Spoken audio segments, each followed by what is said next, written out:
Hello friends, welcome back to my channel. আমি ডলি চলে এসেছি তোমাদের সকলের সাথে আবার একটা মেকআপ ভিডিও নিয়ে। তো সকলেই ভালো আছো আশা করছি, অ্যান্ড আমিও খুব ভালো আছি। আজকের লুকটা হতে চলেছে অনেক বেশি স্পেশাল, কারণ সামনেই বিয়ে সিজন, অ্যান্ড বিয়ে সিজনের জন্য সকলে ওয়েডিং গেস্ট লুক চাইছো একটা।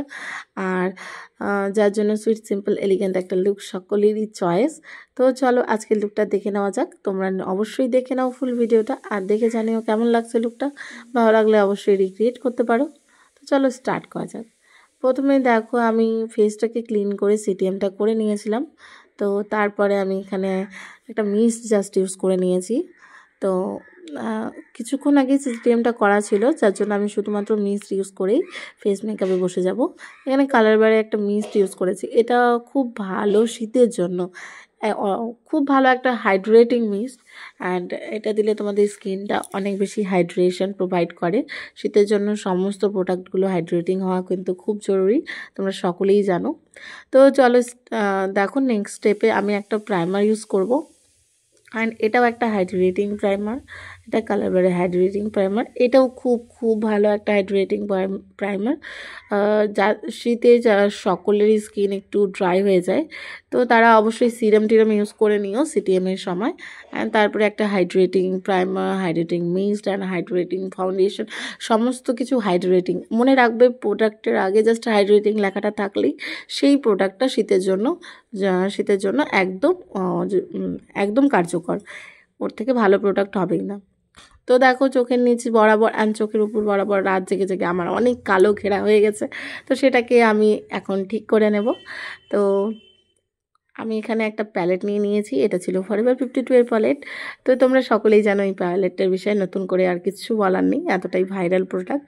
তো চলো দেখো, স্টার্ট করে দিয়েছি আমি। আমার স্কিন থেকে একটু রেড কালার কনসিলার দিয়ে আমি আমার প্রথমে ডার্ক সার্কেলগুলোকে হাইড করে নিচ্ছিলাম। তো দেখো, আমি সেমভাবে দুটো চোখে ব্রাশের সাহায্যে লাগিয়ে নেব কনসিলারটা। অ্যান্ড তারপর সেটাকে আমি হালকা হাতে একদম ব্লেন্ড করব। তোমরা যারা হাত দিয়ে বা ব্রাশ দিয়ে ব্লেন্ড করতে পারো না, তারা অবশ্যই বিউটি ব্লেন্ডার ইউজ করতে পারো। কিন্তু বিউটি ব্লেন্ডার ইউজ করলেও তোমাদেরকে সেটা খুব সফট হ্যান্ডে ইউজ করতে হবে, খুব সফট হ্যান্ডে। কারণ হচ্ছে খুব এক্সেস প্রোডাক্টগুলো তুমি যদি বিউটি ব্লেন্ডারে অ্যাবজর্ব হয়ে যায়, তাহলে তোমাদের কারেকশনটা হবে না ভালো মতো। তো তোমরা প্রেফার করবে ব্রাশ ইউজ করার। অ্যান্ড ফিঙ্গার টিপসের মাধ্যমে আমি করে নিলাম, যেহেতু আমি করছি অনেক দিন থেকে। তো তোমরা যারা পারছো না তারা ব্রাশ ইউজ করো। সেমভাবে আমি দুটো চোখেই কারেকশন করে নিয়েছি। অ্যান্ড এটাকে নিউট্রালাইজ করার জন্য আমি আবার একটা স্কিন কালারের কনসিলার ইউজ করে নেব, যেটা আমি সেমভাবে দুটো চোখেই ইউজ করে নেব।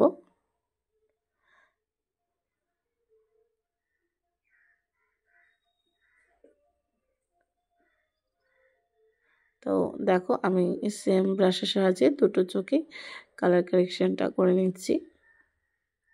আর এটার পর আই থিঙ্ক আমার সমস্ত পিগমেন্টেশনগুলো হাইড হয়ে যাবে। আমার সেরকমভাবে ফেসে কোনো পিগমেন্টেশন নেই, শুধু আমার আন্ডার আই এরিয়াতেই ডার্ক সার্কেলের প্রবলেমস আছে, তোমরা দেখেই বুঝতে পারছো। অ্যান্ড তারপরে নিয়েছি এখানে আমি ফরএভার 52 এর ফাউন্ডেশন। এটা আলট্রা ডেফিনেশন ফাউন্ডেশন। তোমরা জানোই শীতের জন্য একদমই বেস্ট একটা চয়েসফুল ফাউন্ডেশন। অ্যান্ড এটার এমআরপি আই থিঙ্ক 1000-এর কাছাকাছি, তোমরা দেখে নিতে পারো। তো এটা দিয়ে দেখো আমি এখন ফুল ফেসে এটা দিয়ে মেকআপটা স্টার্ট করে দেব, কারণ এটা শীতের জন্য খুব ভালো।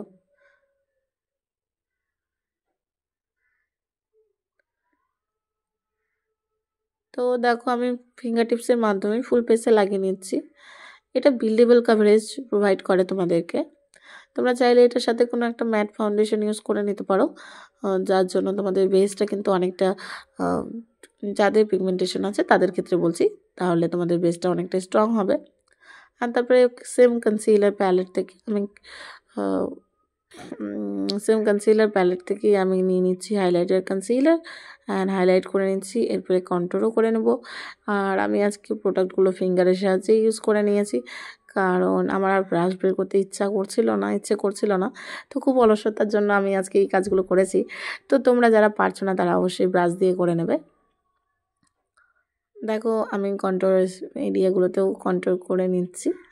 অ্যান্ড তারপরে আমি সব কিছুকে খুব সুন্দর করে ব্লেন্ড করে নেব। এরপরে আমি ব্লেন্ড করে নেওয়ার পর আইলিডে একটু হোয়াইট বেস লাগিয়ে নিয়েছিলাম, কারণ একটু পপ আপওয়ালা আই কালার ইউজ করে নেব আমি। তো তারপরে আমি ফুল বেসটাকে সেট করে নেব একটা লুজ পাউডার দিয়ে, অ্যান্ড ফুল বেসটাকে খুব ভালো করে আমি সেট করে নেব। এটা বানানা পাউডার ইউজ করেছিলাম আমি, আর খুব ভালো করে ফুল বেসটাকে সেট করে নেওয়ার পর আমি চলে আসবো আই মেকআপের জন্য আমি নিয়ে নিয়েছি পিটি অল সেটের একটা প্যালেট। এটা খুব বেশি পিগমেন্টেড একটা প্যালেট, তো তোমরা সকলেই জানো। তো দেখো আই মেকআপটা কিছুটা এরকম করেছি, একদম আমার শাড়ির কালারের সাথে ম্যাচ করে। তো দেখো আই মেকআপটা এরকম করেছিলাম, তো আমার তো খুব ভালো লাগছিলো, তোমাদের কেমন লাগছিলো অবশ্যই জানিও আমাকে। আর তারপরে ফুল বেস মেকআপটা কমপ্লিট করে নিলাম ব্লাশার, হাইলাইটার, কন্ট্যুর দিয়ে। অ্যান্ড তারপরে আমি লিপস্টিকে একটু পপ আপওয়ালা লিপস্টিক লাগিয়ে নিয়েছি। তোমরা চাইলে এখানে নিউড লিপস্টিকও ইউজ করতে পারো, আমি অনেক নিউড পরে দিচ্ছি। তো আজকে ভাবলাম একটু পপ আপ কালার ইউজ করি। তো এই কালারগুলো কোথায় ইউজ করবো, যার জন্য আমি আজকে এই কালারগুলো ইউজ করে নিলাম। তো দেখে জানিও লুকটা কেমন লাগছে। আর তোমাদের যদি পছন্দ না থাকে তাহলে অবশ্যই তোমরা কিন্তু নিউড কালার ইউজ করতে পারো, সেটাতে কোনো প্রবলেম নেই। তো এরপরে আমি ফুল লুক রেডি হয়ে শাড়ি পরে চলে আসছি। এমনি মোটামুটি বেসটা এরকম ছিল, এরপরে শাড়ি পরে আসার পর দেখো বেসটা কেমন লাগছে অবশ্যই জানিও। এরকম ধরনের একটা সাজে তোমরা যদি কারো বিয়ে বাড়িতে যাও ওয়েডিং গেস্ট লুকে, তো আই থিঙ্ক সবার নজর তোমাদের দিকেই থাকবে, আর তোমাদের থেকে নজর ফেরানো যাবে না।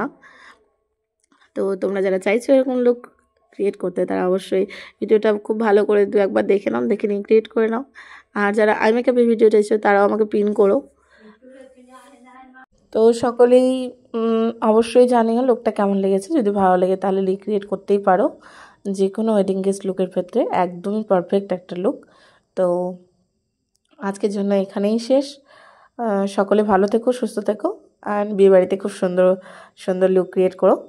তো দেখা হবে আবার কোনো নতুন ভিডিওর সাথে সকলের সাথে। তো ততক্ষণ সবাই ভালো থেকো, সুস্থ থেকো, টাটা।